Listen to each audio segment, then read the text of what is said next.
আকাশে বিস্ফোরণের পর ভেঙে পড়েছে বর্তমান বিশ্বের অন্যতম শীর্ষ ধনকুবের এবং বৈদ্যুতিক গাড়ি নির্মাতা প্রতিষ্ঠান টেসলার প্রধান নির্বাহী কর্মকর্তা ইলন মাস্কের স্টারশিপ। উৎক্ষেপণের পরপরই ভেঙে পড়ে সেটি। মূলত বৃহস্পতিবার উৎক্ষেপণের 10 মিনিটের মধ্যেই পৃথিবীর সঙ্গে সম্পর্ক ছিন্ন হয় এই স্টারশিপের এবং তারপরেই আগুন লেগে যায়। এ নিয়ে এই বছরে এটি দ্বিতীয় স্টারশিপ যাতে বিস্ফোরণ ঘটল। স্টারশিপে আগুন লাগার পর আকাশে অগ্নিদগ্ধ ধ্বংসাবশেষ ছড়িয়ে পড়তে থাকে। এর ফলে ফ্লোরিডা ও তার কাছের এলাকায় বেশ কিছু বিমান চলাচল বন্ধ রাখা হয়। কেন এই বিস্ফোরণ? বৃহস্পতিবারের ঠিক 2 মাস আগেও ঠিক একইভাবে আরও একটি স্টারশিপে বিস্ফোরণ হয়েছিল।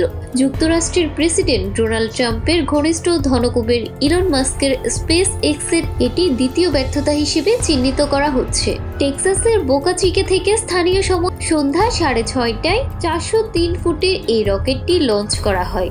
লঞ্চের প্রথম ভাগে কোনো সমস্যা হয়নি। বুস্টারটি সফলভাবে রকেট থেকে আলাদা হয়ে পৃথিবীর দিকে নেমে আসে।